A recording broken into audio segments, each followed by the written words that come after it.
ચાલો આવી જાઓ મારા વહાલા બબ્બર શેર અને બબ્બર શેરનીઓ, આજના સેશનમાં આવી જાઓ. આજના સેશનમાં, આજના લાઈવ લેક્ચરમાં આપ સૌનું સ્વાગત કરવામાં આવે છે. હાર્દિક સ્વાગત નહીં, પરંતુ સ્વાગત કરવામાં આવે છે. નહીં તો કહેશો કે ખાલી હાર્દિકનું જ સ્વાગત કરવામાં આવે છે રોજ.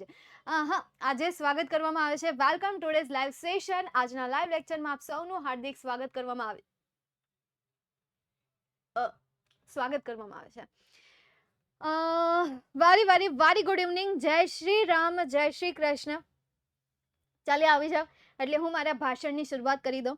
જે ભાષણની હું તૈયારી કરીને આવી છું એ ભાષણ હું તમારી સામે પણ શરૂ કરી દઉં, ઠીક છે?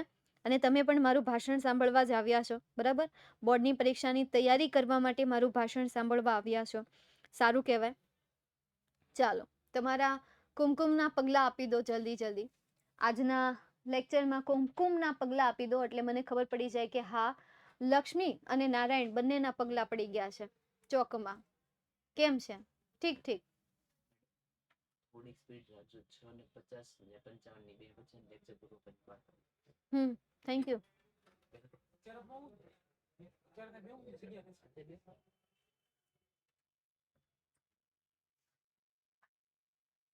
હા, હાય બોલે તો હાય. રાધે રાધે, રાધે રાધે. કુમકુમના પગલા પડ્યા.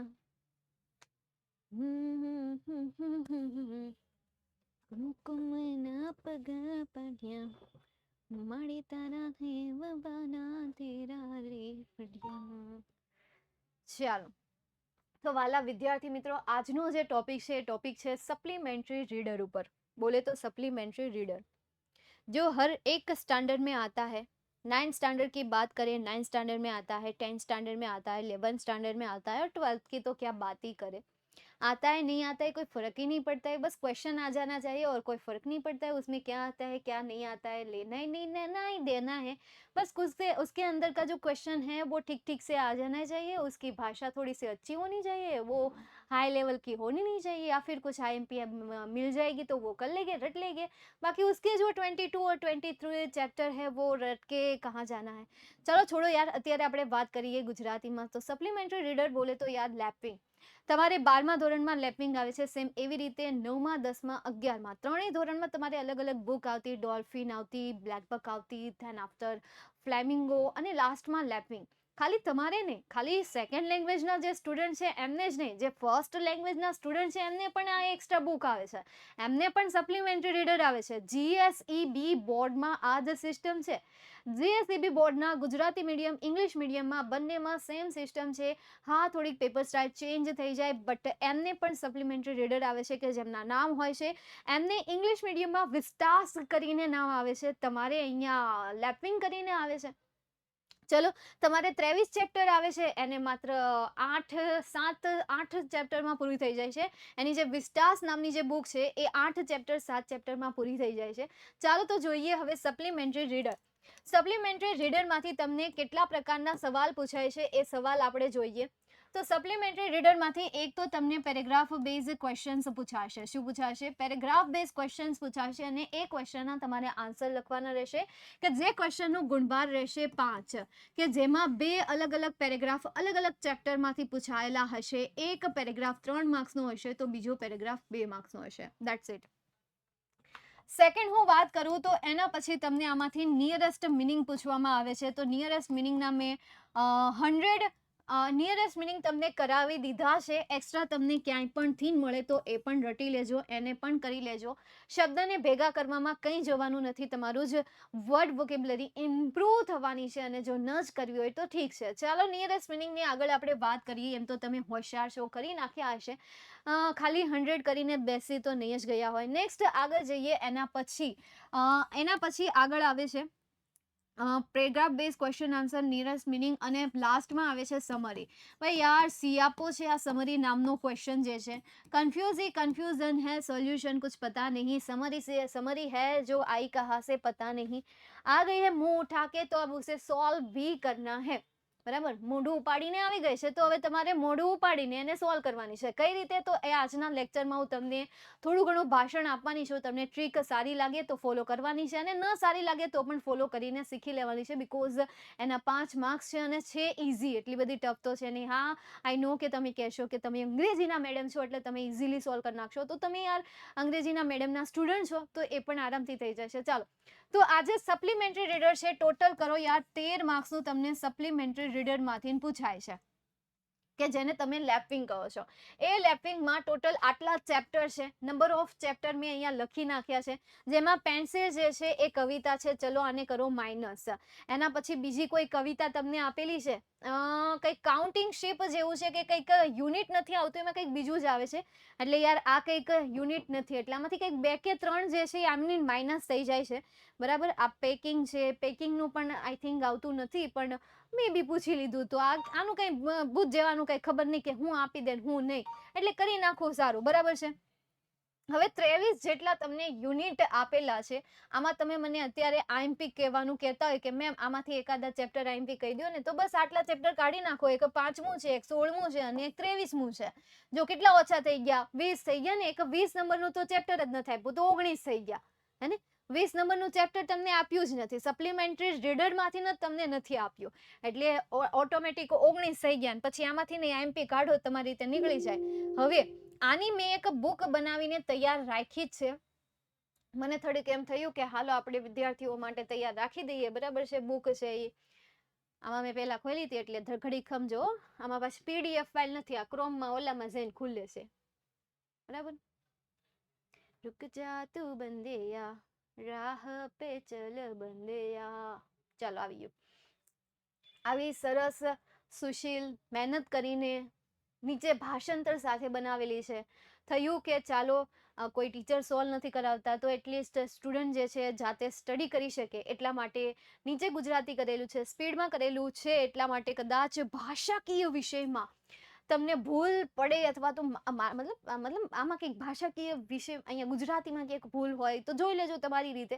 બાકી આ રીતે 1 થી લઈને બધા ચેપ્ટર આમાં સોલ્વ કરેલા જ છે. બરાબર. અત્યારે આ કંઈ બહુ સપોર્ટ કરતું નથી, એમ કહે છે કે ભાઈ આવડી મોટી ફાઇલ છે, હેંગ થઈ જશે. જોકે મોટી તો છે નહીં, એટલી બધી 54 જ પેજ છે, પણ ધીરે ધીરે ખુલે છે.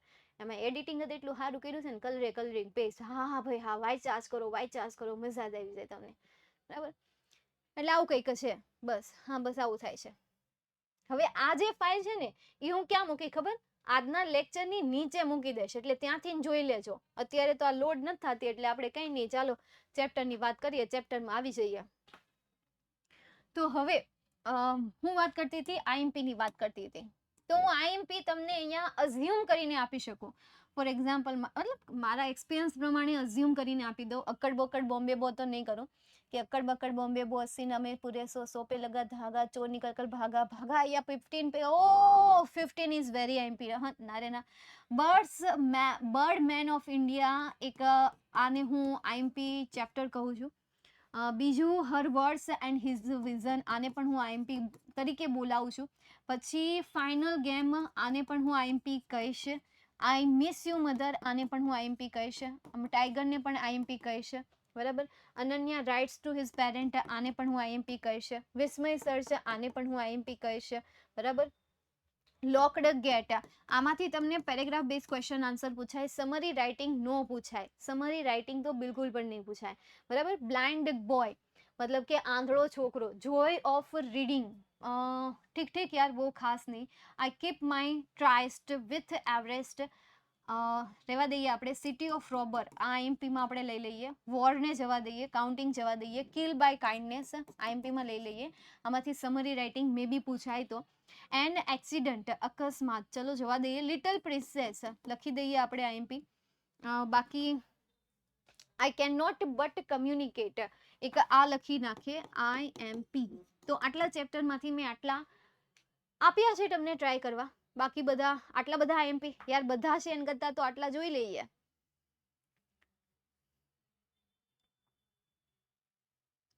ચાલો, તો હવે આને ઇરેઝ કરી નાખીએ. બરાબર. તો તમને ખબર પડી ગઈ ને કે આઈએમપી જેવું કંઈ નથી આમાં. સપ્લિમેન્ટરી રીડર છે, મન પડે ત્યાંથી પેરેગ્રાફ ઉપાડી લે છે. મેં અત્યાર સુધીના જે પેપર સોલ્વ કર્યા એવું મેં ક્યાંય નથી જોયું કે એક સરખો પેરેગ્રાફ તમને દરેક પેપરમાં પૂછ્યો હોય અથવા એકાદા ચેપ્ટરમાંથી વારંવાર ક્વેશ્ચન રિપીટ થયો હોય એવું નથી બન્યું. સો કારણ કે નંબર ઓફ યુનિટ જે છે એ વધી ગયા છે. નંબર ઓફ યુનિટ જ તમારા વધી જાય છે, નંબર ઓફ રીડ વધી જાય છે. એટલે એમની પાસે બહુ બધા ઓપ્શન છે કે તમને ગમે ત્યાંથી પૂછી શકે. તો સપ્લિમેન્ટરી રીડરમાં હું તમને એમ કહું છું કે ચેપ્ટર ન વાંચો તો કંઈ નહીં, પણ તમારી આ જે 3 સ્કિલ છે, કઈ 3 સ્કિલ? આ 3 સ્કિલ, એક તો પહેલી પેરેગ્રાફ બેઝ ક્વેશ્ચન આન્સર. તો તમે જે ચેપ્ટરના paragraph base question answer solve કરો છો ને, 1 to 10 ચેપ્ટર તમારે આવે છે ટેક્સ્ટ બુકમાં, એને સોલ્વ કરી નાખો. પછી તમને ચાહે કોઈ પણ પેરેગ્રાફ આપે, એ પેરેગ્રાફને તમે સોલ્વ કરી શકો. ચલો આ માથાકૂટ તમારી ગઈ. બીજી સમરી રાઇટિંગ. તો સમરી રાઇટિંગને યાર શીખી જાઓ, સોલ્વ કરતા શીખી જાઓ. કઈ રીતે શીખશો? તો આ નિયરેસ્ટ મિનિંગ દ્વારા તમે શીખશો. તમને તમારી પાસે માર્વેલની બુક હશે અથવા તો વ્રજ પ્રકાશનની બુક હશે. એ વ્રજ પ્રકાશનની બુકમાં આવી રીતે કોમ્બિનેશન કરીને આપેલું હશે કે ગ્રામર હશે, એમાં સપ્લિમેન્ટરી રીડર એમાં આપેલું હશે, રાઇટિંગ સેક્શન તમને એમાં આપેલું હશે અને ચેપ્ટર પણ તમને એમાં આપેલા હશે. તો આ જે પ્રકાશન છે એ પ્રકાશનમાંથી નિયરેસ્ટ મિનિંગના ગુજરાતી મિનિંગ પણ લખેલા છે. તો એ શબ્દ પાકા કરી લો, સાથે સાથે એમના સિમિલર મિનિંગ પણ પાકા કરી લો. જો આ આખા ચેપ્ટર તમારે રીડ નથી કરવા તો એ ચેપ્ટરમાંથી જે 10 સ્પેલિંગ આવે છે ને, એ 10 સ્પેલિંગ રીડ કરી લો.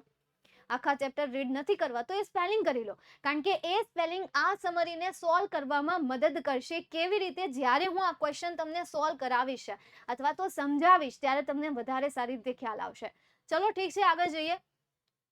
અને જેની પાસે સમય છે જ તો એ આખા ચેપ્ટર રીડ કરી લો, તમારી વોકેબ્યુલરી વધી જશે, તમારું ઇંગ્લિશ વધારે બેટર બનશે. આમ તો બહુ અમે ગુજરાતી કરીએ છીએ અને તમે ગુજરાતી સાંભળો છો તો તમને કોઈ સ્ટેજ જ નથી મળતું, પ્લેટફોર્મ જ નથી મળતું.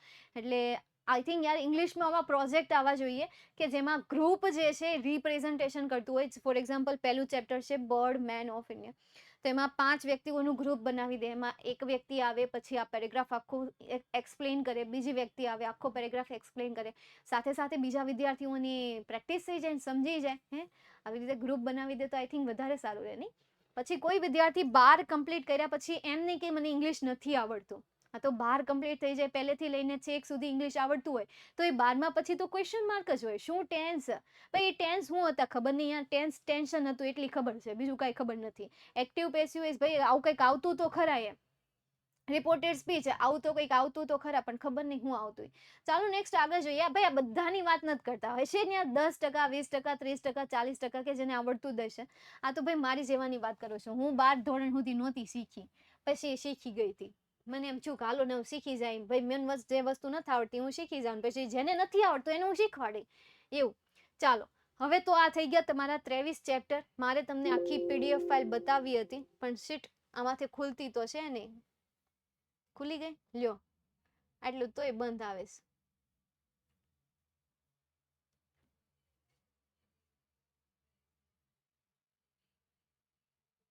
ચલો છોડો, છેલ્લે આવશે તો હું તમને બતાવી દઈશ નકર થયું. ચાલો એના પછી તો મેં જે તમને પહેલા કહ્યું એમ આ પેરેગ્રાફ આઈ થિંક મોટા ભાગની બુકમાં કોઈ પણ પ્રકાશન હું લઉં, કોઈ પણ પ્રકાશન, માર્કેટમાં ઘણા બધા પ્રકાશન છે. આપણું તો 12 કોમર્સમાં હજી એક જ કદમ આગળ વધ્યા છીએ, એ પેપર સેટ છે. ધીરે ધીરે આવશે, ઇંગ્લિશનું પ્રકાશન આવશે, બનાવીશ એટલે આવશે, એનું આવશે, પણ ઇટ્સ ટેક ટાઈમ. ચાલો આપણે અત્યારે આને સોલ્વ કરીએ. હવે આ જે છે એ સમરી રાઇટિંગ છે. શું છે? સમરી રાઇટિંગ છે. એક મેથડ છે કે પેરેગ્રાફને વાંચો અને એને ટૂંકમાં કહી દો. For example, orphan at a very young age. Paragraph આપ્યો હોય તો મસ્ત રીતે આને વાંચી નાખવાનો, આખું વાંચી નાખવાનો કે ભાઈ એ પછી મનમાં ગુજરાતી કરતું જવાનું. નાની ઉંમરમાં એ અનાથ થઈ ગયો, પછી એનો ઉછેર જે છે તેના મામા દ્વારા થયો. ચાઇલ્ડમાં એમને એક મોંઘી બંદૂક ગિફ્ટમાં આપવામાં આવી હતી. એ એનો હંમેશા ચકલીને શૂટિંગ કરવામાં પસાર કરતો હતો. એકવાર એક ચકલીને જ્યારે શૂટ કરે છે ત્યારે એનું જે ગળું હોય છે એ પીળા કલરનું હોય છે અને એ આની જે ક્યુરિયોસિટી છે એ ક્યુરિયોસિટીને જાળવી નથી રાખી શકતો. એટલે એ પહોંચી જાય છે એના મામાની પાસે. હવે મામાની આની કંઈ ખબર નથી હોતી, એટલે એના મામા એને BNHS માં લઈ જાય છે આન્સર શોધવા માટે. અને ત્યાંના સેક્રેટરી જે છે એને બધા એ પક્ષી વિશે કહે છે.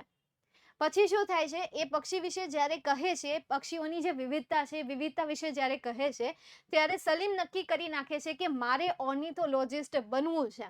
અને કોઈ પણ એવી કલ્પના ન કરી શકે કે આ જે શૂટિંગ કરતો વ્યક્તિ છે ને એ પંખી પ્રેમી બની ગયો અને કુદરતી પ્રેમી બની ગયો, કુદરતનું રક્ષણ કરતો પ્રેમી બની ગયો. આખો પેરેગ્રાફ વાંચ્યો, આખા પેરેગ્રાફનું મિનિંગ સાથે હું સમજી. આ પહેલી મેથડ.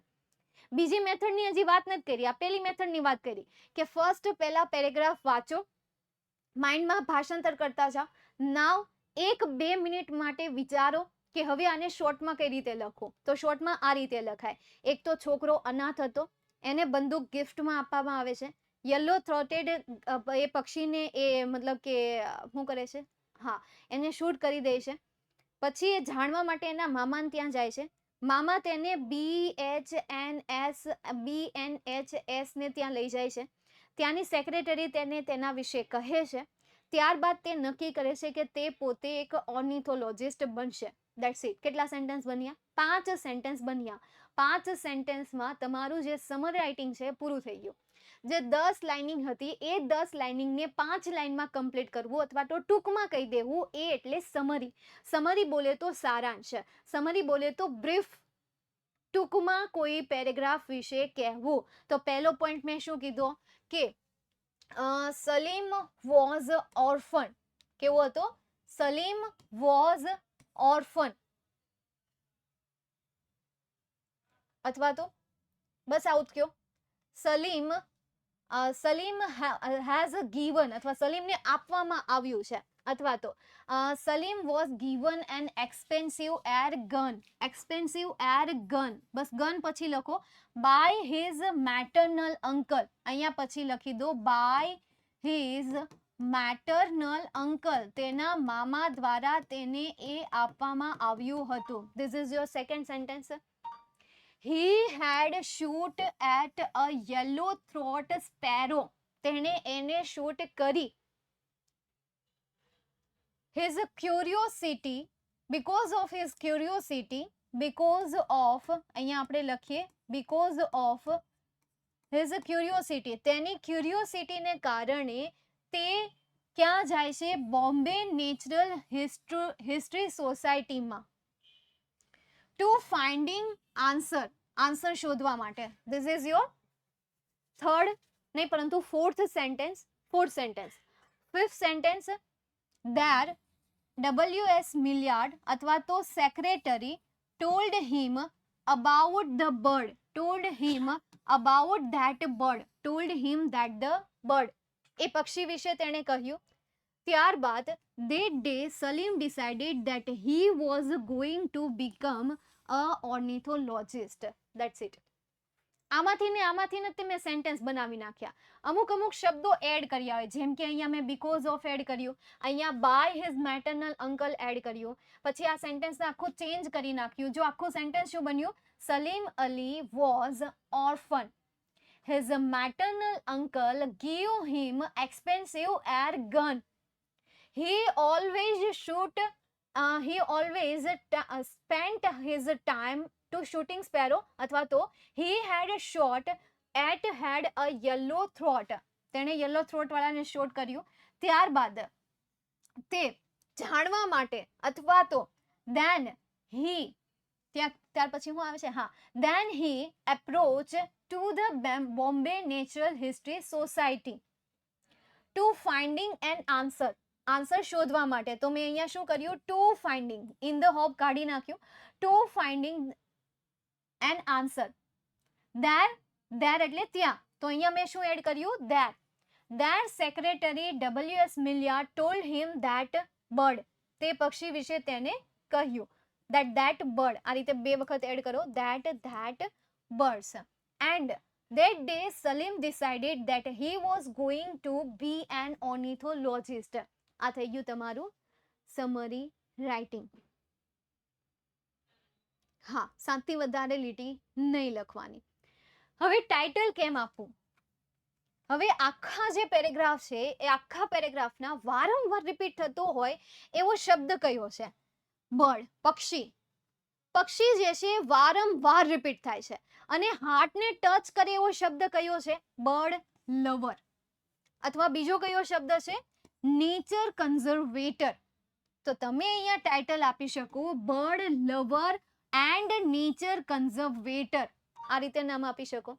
અથવા તો આખા પેરેગ્રાફમાં અલીમની જ વાત કરેલી છે, આખા પેરેગ્રાફમાં અલીમની જ વાત થયેલી છે, તો અહીંયા તમે કહી શકો ઓર્ફન અલીમ. સલીમ અલી, સોરી અલીમ નહીં પરંતુ સલીમ. સલીમ જે છે સલીમ અલી, અલીમ નહીં પરંતુ સલીમ અલી. ઓર્ફન સલીમ અલી, આ પણ તમે ટાઇટલ આપી શકો. હવે એક તૈયાર પેરેગ્રાફ છે કે જે મને પ્રકાશનમાંથી મળ્યો છે. બીજું અહીંયા એ લોકોએ ટાઇટલ શું આપ્યું છે? ક્યુરિયોસિટી કમ્સ ટુ એન્ડ, આ ટાઇટલ આપ્યું છે. તો તમે એની જગ્યાએ ટાઇટલ આપી શકો birds lover and nature conservator.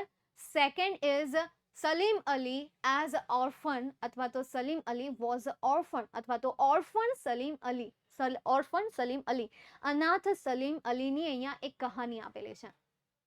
એણે શું લખ્યું છે? Salim Ali was orphan. Once he shot a yellow-throated sparrow with a gun given by his maternal uncle. Salim's uncle couldn't satisfy his curiosity, so he took him to BNHS. There the secretary exclaimed him that show the bird. Since then, Salim decided to be an ornithologist. તો આ પણ easy વેમાં છે. તમારી પાસે જો આવી રીતે બનાવવા માટે શબ્દ નથી તો આમાંથી ન સેન્ટેન્સ ઉપાડી લો અને સેન્ટેન્સ બનાવી નાખો, બીજું કંઈ નહીં. શું કરવાનું છે? આમાંથી ન સેન્ટેન્સ ઉપાડી લેવાના અને મૂકી દેવાનું છે. નેચરલ હિસ્ટ્રી તો નહીં કહી શકો, કારણ કે નેચરલ હિસ્ટ્રીની આખા પાર્ટમાં નેચરલ હિસ્ટ્રીની ક્યાંય વાત નથી કહેવામાં આવી, પરંતુ તમે બર્ડ વિશે કંઈક કહી શકો કે ભાઈ બર્ડની વાત કરેલી છે. સમજાણું?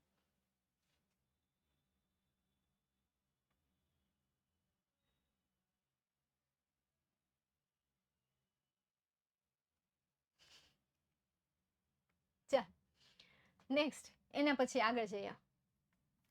હવે ઘણી વખત કેવું થાય કે પેરેગ્રાફ તમારી સામે એવું આવી જાય કે જે તમને સમજાય જ નહીં.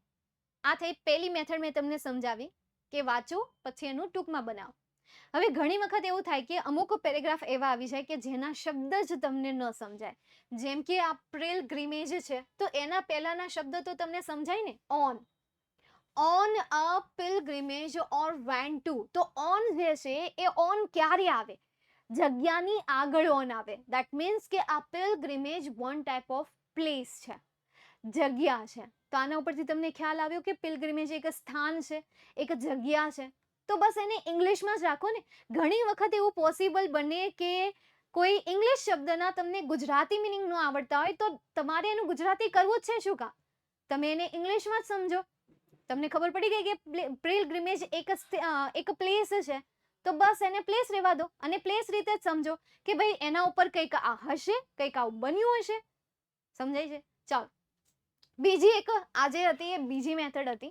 હવે ત્રીજી મેથડ કે તમને પેરેગ્રાફમાં કંઈ એટલે કંઈ નથી આવડતું તો ખાલી મૂકીને આવવો એના કરતાં બેટર છે કે એટલીસ્ટ આને 3 વખત રીડ કરો. 3 વખત રીડ કરો અને એ સેન્ટેન્સમાં તમને જે સેન્ટેન્સ વધારે ઇમ્પોર્ટન્ટ લાગે છે એ સેન્ટેન્સને ઉપાડો અને સમરી રાઇટિંગમાં લખી દો, થોડા ઘણા ચેન્જીસ કરીને. ફોર એક્ઝામ્પલ, તમને આ પહેલું સેન્ટેન્સ ગમ્યું, a guru had two disciple who were in habit of arguing with each other. પછી one day the guru set out for capital, 2 disciples accompany him. Okay, એક આ ગમ્યું તમને.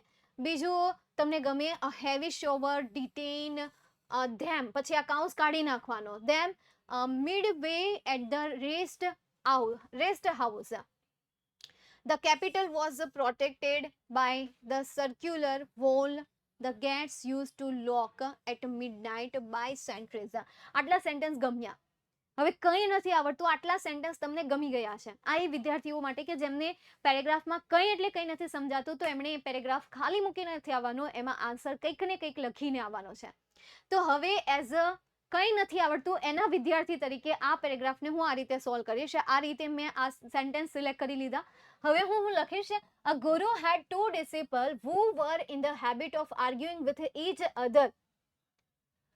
એન્ડ વન ડે મેં શું કર્યું? એન્ડ દ્વારા સેન્ટેન્સને જોડી દીધું, થોડા શબ્દ મેં મારા એડ કર્યા. And one day the guru set out for the capital.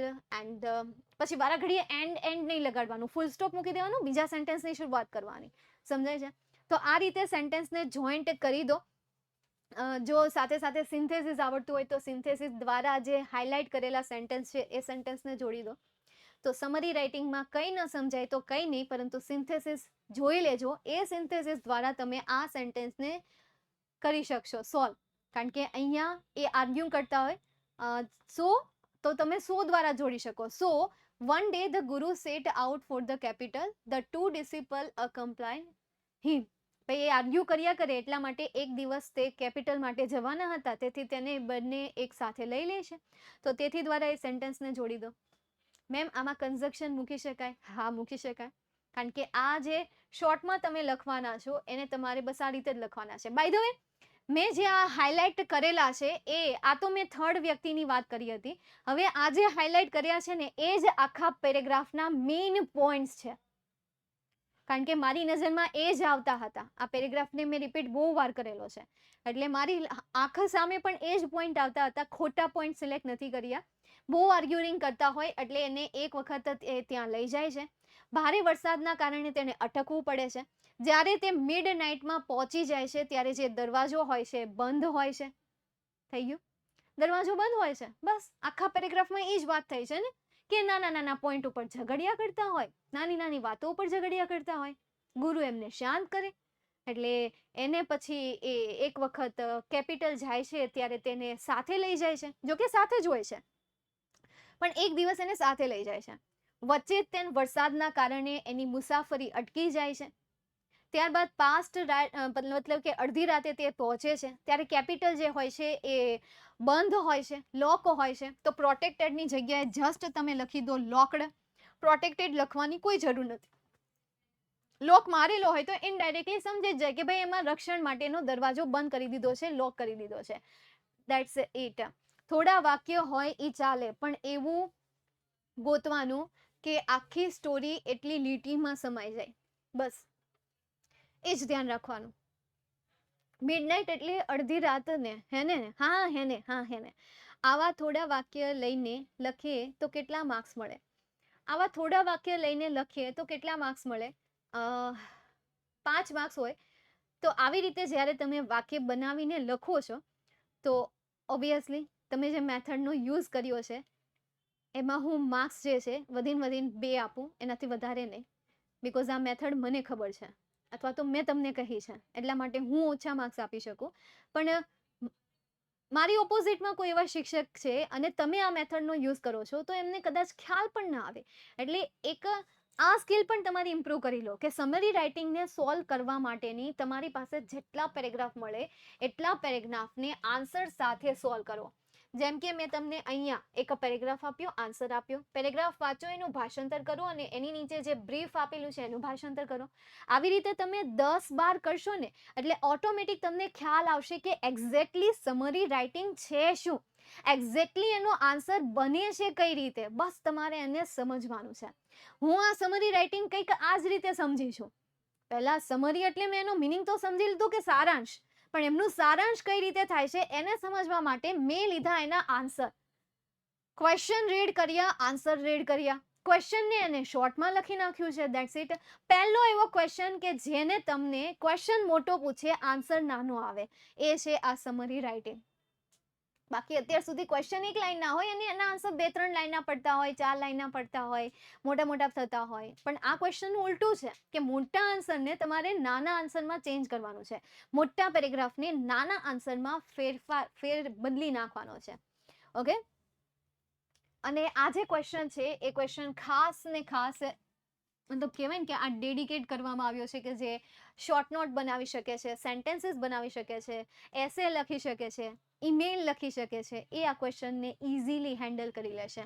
એમણે કદાચ આ 23 સ્ટોરી રીડ નહીં કરી હોય ને તો પણ ઇઝીલી આને હેન્ડલ કરી લેશે. Because they have efficiency to solve that any type of paragraph in summarizing. કાં તો 3.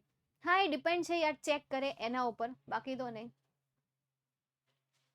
મેમ આ સમરીનું પરફેક્ટ ટાઇટલ શું આવે? આ સમરીનું તમારે પરફેક્ટ ટાઇટલ કયું? ગુરુવાળું કહો છો ને? ગુરુવાળું.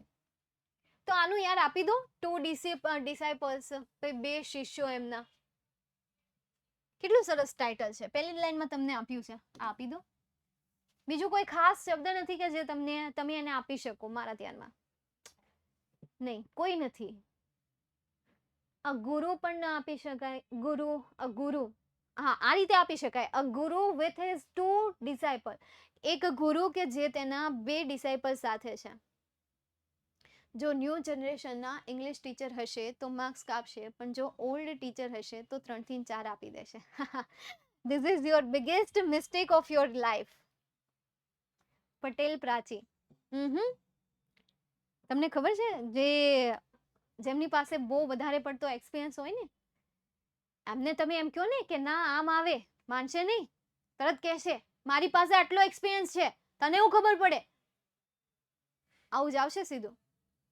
એક્સપિરિયન્સ જે છે ને એ વ્યક્તિની ક્યાંક ને ક્યાંક ઈગો અથવા તો એક પ્રાઉડ બની જાય છે કે કદાચ એમની સામે કોઈ એમ કહેશે કે આની જગ્યાએ આવશે તો એ ના પાડી દેશે, બીકોઝ એની પાસે એક્સપિરિયન્સ છે, એને બધા રૂલ્સ ખબર છે, એટલે કોઈ એને શીખવાડી જશે તો સહન નહીં કરે. બટ ન્યૂ લર્નર હશે ને, ન્યૂ લર્નર કે જે શીખતા હશે, એને તમે ગમે એવી સલાહ આપશો ને એ સલાહ લઈ લેશે. આરામથી સલાહ લઈ લેશે, મસ્ત રીતે સલાહ લઈ લેશે. સમજાય છે? એક્સપિરિયન્સ ઇઝ બિગ ગુરુ. બસ હા, એ આ જ માને છે નીતિ, કે એમની મેન્ટાલિટી જે હોય કે એક્સપિરિયન્સ ઇઝ અ બિગ ગુરુ. તમે આ રીતે લખશો ને એટલે એને ઓટોમેટિક ખ્યાલ આવી જશે કે તમે એકચ્યુઅલી કરવા શું માંગો છો. સમજાય છે? હા, એટલે એવું નહીં માનતા.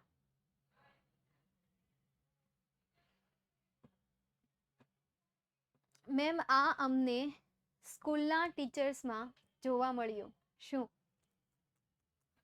સ્કૂલના ટીચરમાં? બધાના ટીચરની માર્ક્સ આપવાની પદ્ધતિ અલગ હોય. કોઈક માઇન્ડના કડક હોય તો કોઈક માઇન્ડના ઢીલા હોય કે ચલો છોકરાએ મહેનત કરી છે, લખી છે, એકાદો માર્ક્સ વધારે આપી દઈએ. આટલો ફરક હોય, આટલો ડિફરન્ટ હોય. એક અને એકનો ડિફરન્ટ હોય. કોઈ એક વધારે આપી દે તો કોઈ એક ઓછો આપી દે. એ ડિપેન્ડ છે એમના માઇન્ડ ઉપર. બધા વ્યક્તિના થોટ જે છે અલગ હોય છે. પેપર ચેક કરવાની મેથડ પણ અલગ હોય છે, ખાસ કરીને ભાષાકીય વિષયમાં. એટલા જ માટે ભાષાકીય વિષયમાં એવું કહેવામાં આવે છે કે 100 આઉટ ઓફ 100 ક્યારેય પણ કોઈ પણ વિદ્યાર્થીને નો જ આવે. નો આવે દેટ મીન્સ નો જ આવે. અને આવતા હોય તોય એમાંથી એકાદી ગ્રામેટિકલ મિસ્ટેક ગમે એમ કરીને શોધીને તમારા એમાંથી 1 માર્ક્સ તો કટ કરે ને કરે છે. જ્યારે એ સિવાયના જે સ્કોર્ડ માર્ક્સ છે, સ્કોર્ડ સબ્જેક્ટ છે, એમાં તમને મળી જાય. પણ ભાષાકીય વિષયમાં ગ્રામેટિકલ મિસ્ટેક કાઢે. ઇનફેક્ટ એસેનો રૂલ્સ હોય છે કે તમને 8 માર્ક્સમાં પૂછે ને તો તમે વધીને એને 7 માર્ક્સ આપી શકો, 8માંથી 8 માર્ક્સ ન આપી શકાય. કોઈએ 7.5 આપ્યો હોય ને, આ મેં એક વખત અમારા સાહેબ છે અહીંયા, પહેલા ડોલર સાહેબ, તમે નામ સાંભળ્યું હશે, એને પૂછ્યું હતું. ત્યારે ધડ થઈ ગઈ હતી. એક સાહેબે કંઈક 7.5 આપ્યા હતા, એટલે તરત જ એને ઓફિસમાં બોલાવવામાં આવ્યા. ત્યારે એમને કહ્યું કે આ છોકરાનો એસે વાંચો, કે કોઈ પણ જગ્યાએ કોઈ પણ પ્રકારની મિસ્ટેક નથી, એટલા માટે મેં એને અડધો માર્ક્સ વધારે આપ્યો છે. હા, 2-3 મિસ્ટેક છે તો એના માટે મેં માર્ક્સ કટ કરી નાખ્યા છે, બાકી રહેશે તો 7.5 જ. તો આવી રીતે દલીલ કરીને પણ 7.5 માર્ક્સ આપી દે છે. એટલે યાર, બધાની માઇન્ડસેટ જે છે અલગ અલગ હોય છે. કોઈ વ્યક્તિ હોય કે જે લિટરલી રીતે પેપર ચેક કરતા હોય, ઓકે ચલો છોકરાએ આટલી મહેનત કરી છે, અડધો માર્ક્સ વધારે આપી દઈએ, 1 માર્ક્સ વધારે આપી દઈએ. તો કોઈક સ્ટ્રીક હોય છે કે ભાઈ 12મા ધોરણમાં ભણે છે છતાં પણ એને આટલી નથી ખબર, ચલો આટલા આના તો માર્ક્સ કટ થશે, આના અડધો માર્ક્સ તો કટ થઈ જશે. બસ આ જ મેન્ટાલિટી. આ મેન્ટાલિટી સાથે તમારા પેપર ચેક થતા હોય છે. અલગ અલગ એક્સપિરિયન્સ પ્રમાણે, અલગ અલગ વ્યક્તિઓના માઇન્ડ થોટ પ્રમાણે તમારા પેપર ચેક થાય છે. તો અહીંયા તમે એવું અઝ્યુમ કરો છો કે ભાઈ જે એક્સપિરિયન્સ ટીચર છે એ લિટરલી તમને છૂટા હાથે માર્ક્સ આપે છે, અને જે લર્નર હોય છે કે જેમને ઓછો એક્સપિરિયન્સ હોય છે એ તમને સ્ટ્રિક્ટલી ચેક કરતા હોય છે. This is wrong, very wrong. 2 કે 4 ભૂલ હોય તો પણ સાચે 9 માર્ક્સ આપી દે છે. હું એસેમાં ગપ્પા મારું છું તો પણ 5.5 માર્ક્સ આપી દે. પણ ગપ્પા સાચા હોય, તમે એને ગપ્પા કહેતા હોય, સ્ટ્રિક્ટલી ચેક કરવા વાળા હોય, જેમ કે અમારા ઇંગ્લિશના મેડમ ઓલવેઝ મારું પેપર સ્ટ્રિક્ટલી ચેક જ કરે છે. તારું જ પેપર જોયું, લખણ જેવા હોય ને. ગમે એટલી આર્ગ્યુમેન્ટ કરો તો પણ ના, મને પ્રૂફ આપીએ તો સમજે એટલું સ્ટ્રિક્ટલી ચેક કરે. તો એ તો સારું કહેવાય ને. સ્કૂલમાં આપણા વર્તનને જોઈને માર્ક્સ આપે. ના, એવું તો ન હોય. કે તમારા વર્તનને જોઈને માર્ક્સ આપે? હા, હોઈ શકે કે એ મેન્ટાલિટી સાથે તમારું પેપર ચેક કરે. હા, હોઈ શકે એ મેન્ટાલિટી સાથે તમારું પેપર ચેક કરે. અને ખાસ કરીને જે આ સંખ્યા ઓછી છે, સંખ્યા વધારે હોય ત્યાં તો યાદ રહેવાનું નથી કે કયા નામનું કોણ છે, કેવો ચહેરો છે, આ છે તે છે. પણ જ્યાં સંખ્યા ઓછી છે ત્યાં ટીચર જે છે પેપર ચેક કરે, નામ વાંચે. એટલા માટે તો નામ નથી લખવામાં આવતા, પણ તોય નામ લખેલા પેપર ચેક થતા હોય તો નામ વાંચીને એનો ચહેરો સામે આવી જાય, પછી આમના લખણ આવા હતા એટલે આને તો ડફોળને. હા, આ મેન્ટાલિટી સાથે પેપર ચેક થાય હો. આ તો પર્સનલી એક્સપિરિયન્સ બોલે છે, એટલે ત્યારથી લખી નાખ્યું કે કોઈ પણ વિદ્યાર્થીના નામ નહીં જોવાના, સીધું એને આન્સરમાં જવાનું, જ્યાં આન્સર લખ્યા હોય ત્યાંથી જ તે.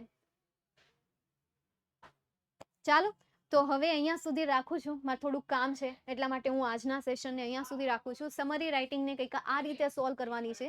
મળીએ નેક્સ્ટ સેશનમાં નવા ટોપિક સાથે. C you soon, take care and bye bye.